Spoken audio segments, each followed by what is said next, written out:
Bismillahirrahmanirrahim. Assalamualaikum warahmatullahi wabarakatuh. Alhamdulillahirabbil alamin wa bihi nasta'inu ala umuri dunya waddin wa ala alihi wa ashabihi ajma'in. Yang terhormat dan sekaligus kami mengucapkan banyak-banyak terima kasih kepada pimpinan Transmart cabang Kota Jambi yang kali ini diwakili oleh Bapak Solah Adin. Terima kasih Pak, dan kami berharap kerjasama ini akan terus berlanjut. Kemudian yang saya hormati Bapak Emir Syafial, ini adalah Kepala Cabang Bank Syariah Indonesia di Gatot Subroto, kantor cabang Jambi. Kemudian yang saya banggakan segenap pengurus KC Alphard, mudah-mudahan terus bersemangat untuk memberikan acara-acara ataupun kegiatan-kegiatan yang inspiratif. Terkhusus saat ini yang ada di hadapan saya, adik-adik mahasiswa, mudah-mudahan yang datang ke sini langkahnya dihitung sebagai pahala, dan pertemuan kita ini mudah-mudahan penggugur dosa-dosa kita kepada Allah Subhanahu wa taala. Saya dihubungi oleh panitia untuk menjadi narasumber, yaitu Siti Hartina ya, yang menghubungi saya. Judulnya sudah sesuai syariahkah Bank Syariah? Waduh, ngawat juga nih gitu ya. Saya mau bahas ini gimana gitu, nanti sensitif gitu. Tapi kali ini saya akan bahas secara umum, tapi detail. Tapi saya disclaimer dari awal, saya tidak akan ada mengharam-haramkan dan menghalal-halalkan, gitu ya. Jadi saya hanya menyampaikan konsep, karena kebetulan alhamdulillah materi ini lumayan cocok dengan saya, karena S1 saya itu ekonomi Islam, konsentrasi perbankan syariah, dan saat itu fakultasnya di Fakultas Syariah. Jadi kami ekonomi Islam tapi di bawah naungan Fakultas Syariah. Jadi bau-bau syariahnya itu masih sangat kuat daripada bau-bau ekonominya. Kemudian di pendidikan S2 saya sudah lumayan ekonomi sih, karena kami berada di bawah Fakultas Ekonomi dan Bisnis. Kali ini saya angkat judulnya adalah Hijrah ke Bank Syariah. Hijrah.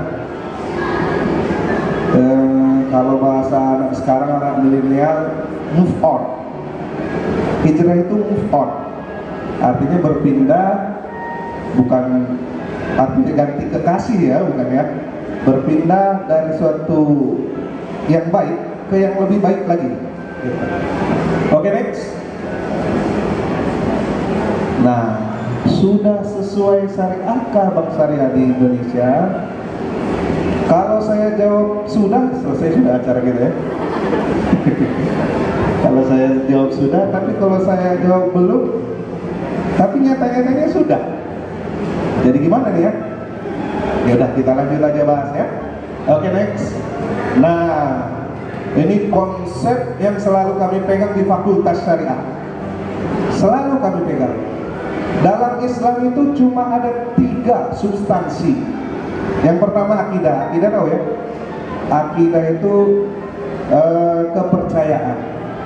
Akidah itu bisa, misalnya katanya al-uqud, mengikat.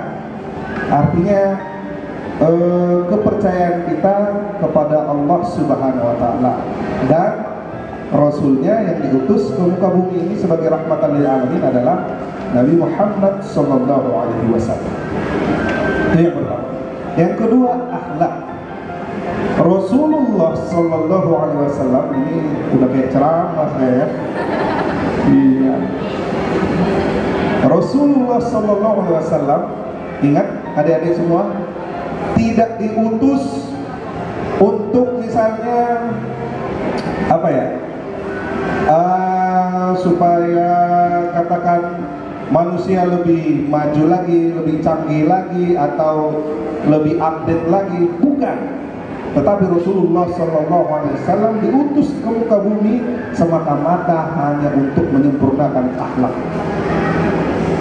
Nah, yang terakhir syariah. Syariah itu cuma dua. Ibadah itu secara vertikal kepada Allah Subhanahu wa taala. Yang kedua, muamalah. Muamalah itu secara horizontal antara manusia ke manusia atau makhluk hidup ke makhluk hidup. Jadi adik-adik, posisi bank syariah itu di mana, Pak? Adanya di muamalah. Adanya di muamalah. Next. Ini tahu? Ada yang tahu ayatnya nggak ini? Surah Az-Zariyat ayat 56. Wa ma khalaqatul jinna wal insan illa liya'budun. Jadi Allah menciptakan jin. Ada yang merasa ya? Oh, enggak ada kata-kata. Kirain ada. Allah tidak menciptakan jin dan manusia kecuali hanya untuk beribadah kepada Allah Subhanahu wa taala. Jadi tadi karena bank syariah itu terletak di muamalah, maka harus sesuai dengan syariah. Syariah siapa? Syariah Islam.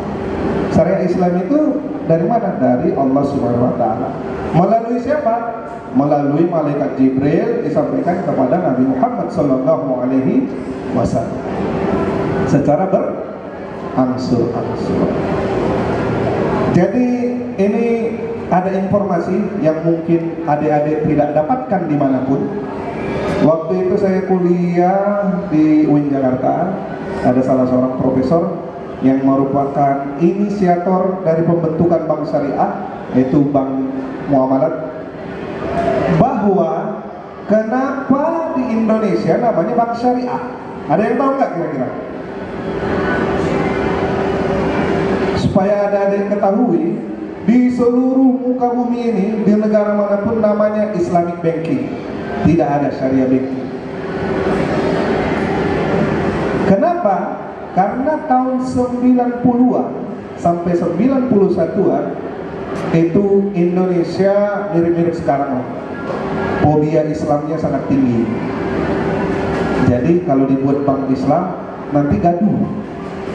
Makanya dikonsep oleh inisiator dan pemikir-pemikir saat itu, terutama dari MUI juga, dibuatlah bank syariah namanya, bukan bank Islam. Tapi seharusnya bank Islam. Sama saja dengan ekonomi syariah yang dulunya ekonomi Islam. Seperti misalnya titel sarjana saya kan sarjana ekonomi Islam. Tiba-tiba Ibu Ani sarjana ekonomi syariah. Ya kan? Padahal sebenarnya itulah itu. Tapi untuk menghindari ataupun bukan menghindari sih, untuk supaya tidak terlalu menonjolkan Islam. Padahal sebenarnya perlu ya. Seperti launching hari ini kan ada Islam ya. OAC, obrolan asik seputar ekonomi Islam. Next.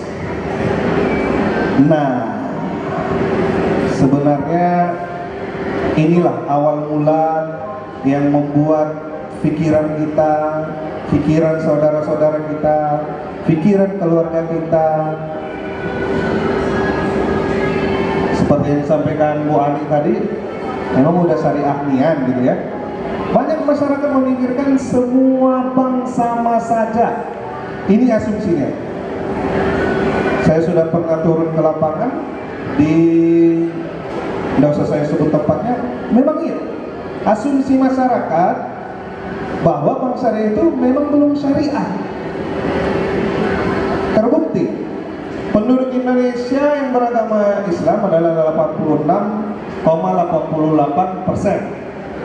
Tetapi yang bank syariah hanya bisa menggait atau mencaplok market share hanya 6,52%. 86,88% berbanding 6,52. Kemana sekitar 80% lagi? Kemungkinan besar yang 80% lagi mengatakan semua bank sama saja. Gitu ada. Lanjut. Apa penyebabnya? Bank syariah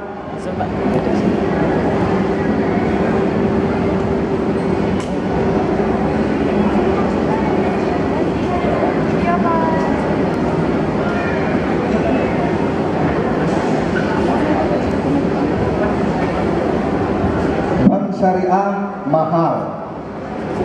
Ini awal mulanya sebenarnya.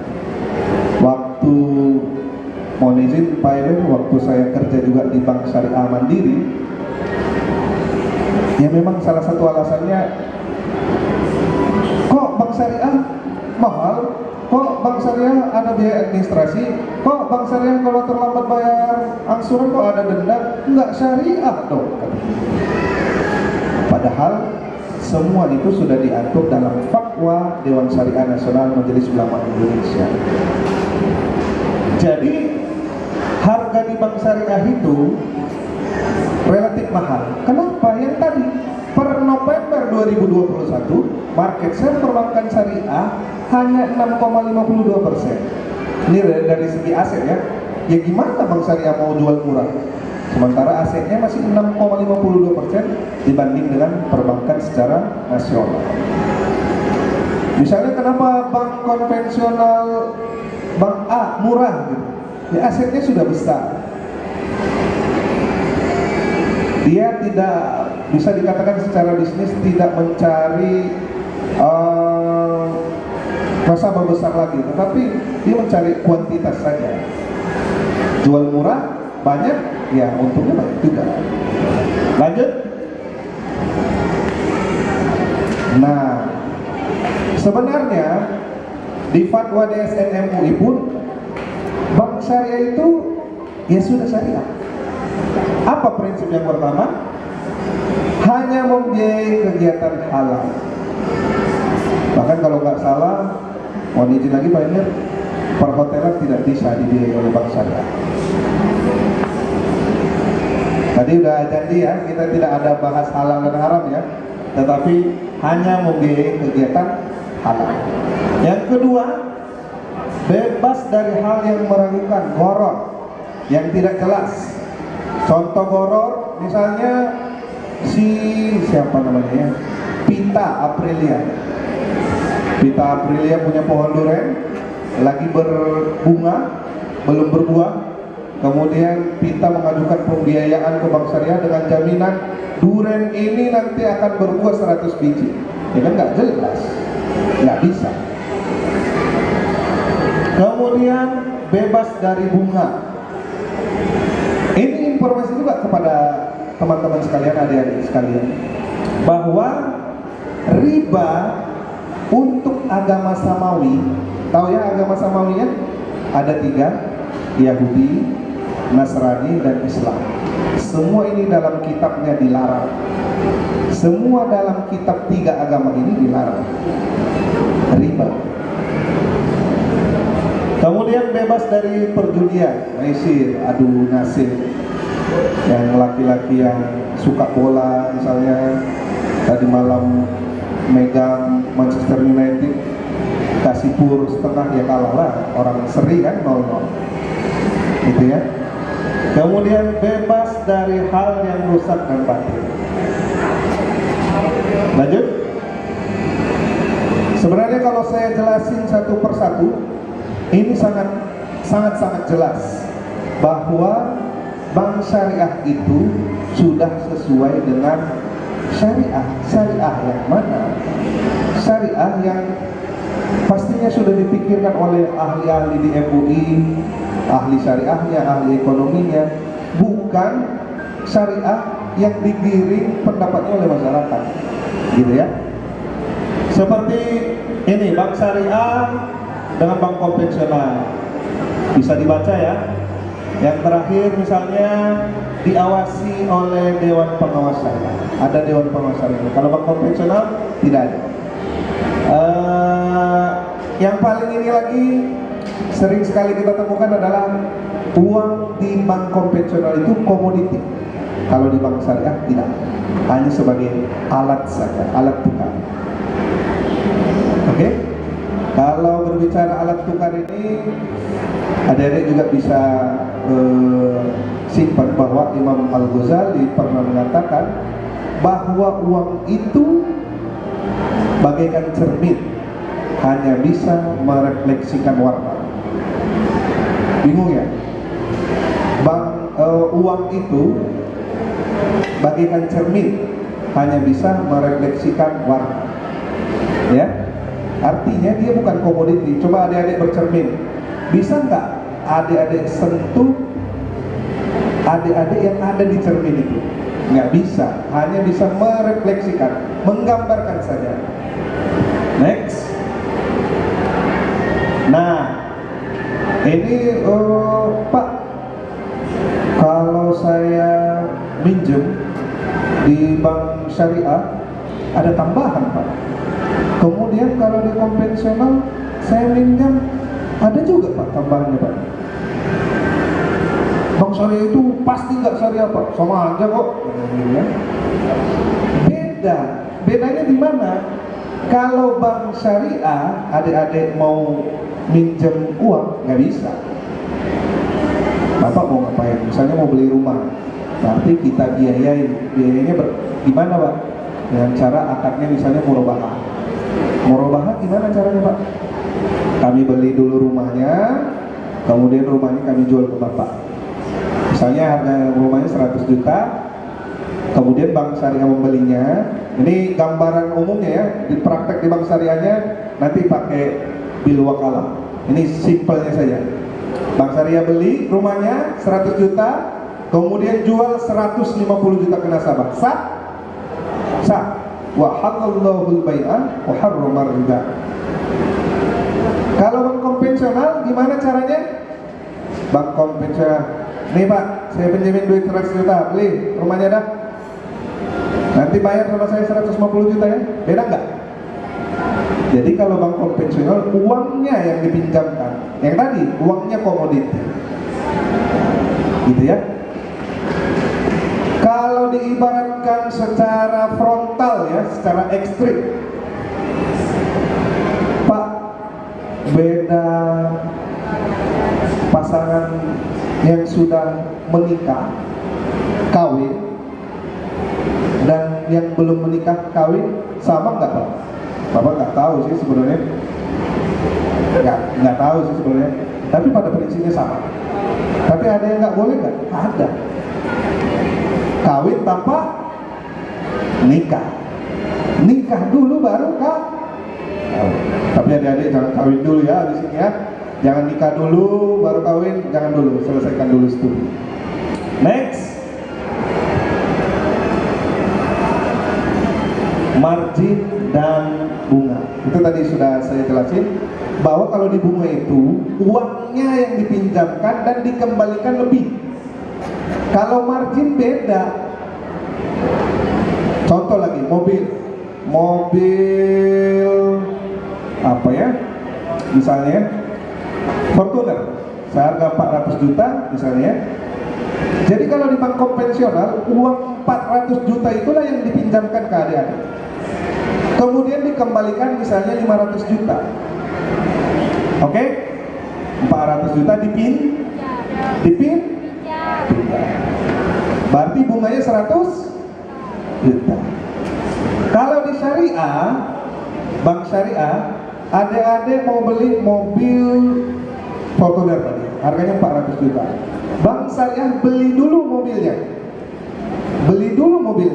baru jual ke adik-adik 500 juta. Sama kan sebenarnya dari angka? Sama. Kalau tadi ibarat yang saya bilang nikah baru kawin atau tanpa nikah kawin, ini yang lebih lembut. Ayam yang dipotong disembelih dengan membaca bismillah, dengan tidak membaca bismillah, rasanya sama saja. Pernah Bapak rasain? Kayaknya pernah deh. Karena kan nggak tahu menahu kita, pokoknya makan aja, sama aja rasa ayam itu. Sama kan? Sebenarnya ada yang nggak boleh dimakan nggak? Ada. Itu ibarat yang halusnya. Next. Nah, tapi saya ingin menyampaikan juga ke Pak Emir nih. Dulu waktu saya kerja di Bank Syariah Mandiri, saya dibilangnya kerja di Bank Syariah Murabahah. Karena selalu murabahah. Dan menurut hemat saya yang membuat pendapat masyarakat itu bank syariah sama saja dengan bank konvensional, yaitu karena besarnya porsi akad murabahah yang disalurkan oleh bank syariah. Coba dilihat, mudorobah cuma 2,75%. Musyarakah memang agak besar nih sekarang. Cuma musyarakah ini makin besar, berarti bank belum yakin yang mudorobah. Sebagai informasi juga untuk adik-adik, saya pernah magang di Bank Sumut Syariah, bahwa mereka pernah menyalurkan dana kepada yang tentunya punya ahli, punya keahlian, penggembala sapi. Sapi ini apa namanya ya kalau di sini ya? Artinya dia memelihara sapi, jago, merawatnya bagus, pokoknya mantap deh gitu. Jadi dia bank membiayainya, dibelikan sapi yang 1 tahun lagi siap untuk dipotong, artinya untuk persiapan kurban. Si nasabah ini mendapatkan full pembiayaan mudorobah tadi. Di waktu saya magang itu portofolionya udah miliaran. Artinya sebenarnya untuk menggeser yang tadi semua bank sama saja, beli mobil di bank syariah marginnya 100 juta, beli mobil di bank konvensional bunganya 100 juta. Untuk menggeser itu, menurut teman saya pelan-pelan bank syariah harus menggeser ke mudorobah, karena cita-cita bank syariah itu didirikan adalah yang selalu kita gaung-gaungkan, profit and loss sharing. Terlepas memang kebutuhan bisnis dari bank syariah, tetapi menurut hemat saya pelan-pelan untuk merubah mindset dari masyarakat juga, supaya masyarakat juga dapat artinya merasakan manfaat dari bank syariah itu sendiri, supaya tidak disamakan, ada perbedaan pasti. Next, sampailah kita ke kesimpulan. Ini udah sering juga saya sampaikan, kalau yang pernah masuk ke kelas saya, bahwa begitu Rasulullah Sallallahu Alaihi Wasallam hijrah, yang pertama dilakukan di Madinah adalah membangun Masjid Nabawi. Artinya apa? Seorang muslim itu ketika berhijrah harus memantapkan hubungannya dulu secara vertikal kepada Allah Subhanahu wa taala. Yang kedua, mempersaudarakan muhajirin dan ansor. Apa artinya? Ukhuwah Islamiyah yang diutamakan. Mau dari ormas mana, mau dari NU, Muhammadiyah, mau dari manapun, umat Islam harus bersatu. Terbukti waktu waktu hijrah itu Rasulullah SAW mempersaudarakan, bahkan yang kaum Ansor tidak memikirkan lagi hartanya, ada yang dibagi 2, ada yang istrinya yang punya 4 dibagi 2 gitu ya. Yang ketiga, apa yang ditanya Rasulullah SAW begitu sampai ke Madinah? Di mana pasar? Artinya kenapa? Umat Islam harus membangun perekonomian yang sesuai dengan Al-Quran dan hadis. Salah satunya saat ini, sesuai tema kita adalah bank syariah. Adik-adik jangan ragu, bank sudah sesuai syariah ke bank syariah? Sudah sesuai, jawaban saya sudah sesuai. Tetapi kalau mengenai core bisnisnya, misalnya yang saya sampaikan tadi, lebih banyak ke akad jual belinya daripada akad untuk profit and loss sharing bagi hasil. Itu core bisnis, bukan masalah syariah kalau itu. Kemudian yang terakhir, membangun kekuatan politik. Ini penting. Misalnya nanti begitu Siddiqi menjadi gubernur Provinsi Jambi, beliau membuat SE, setiap pegawai negeri sipil di bawah Provinsi Jambi gajiannya di Bank Syariah Indonesia. Nah, jadi tanda tangan doang. Kalau saya misalnya berkuar-kuar, marilah kita ke Bank Syariah, belum tentu jadi Siddiqi. Kalau Siddiqi udah tanda tangan, jadi besoknya gajian semua ke Bank Syariah Indonesia. Oke, itu saja yang dapat saya sampaikan. Jadi jawaban saya, sudah sesuaikah, sudah sesuai syariah ke Bank Syariah di Indonesia? Sudah sesuai. Ganjalannya apa? Core bisnisnya masih lebih banyak ke arah yang jual beli, sehingga nampaknya sama saja dengan bank konvensional. Mohon maaf atas segala kesalahan, mohon ampun kepada Allah Subhanahu wa taala. Allahumma fi ila aqwamit thariq, innallaha yuhibbul jamil. Fastabiqul khairat, wabillahi taufiq wal hidayah. Wassalamu alaikum warahmatullahi wabarakatuh.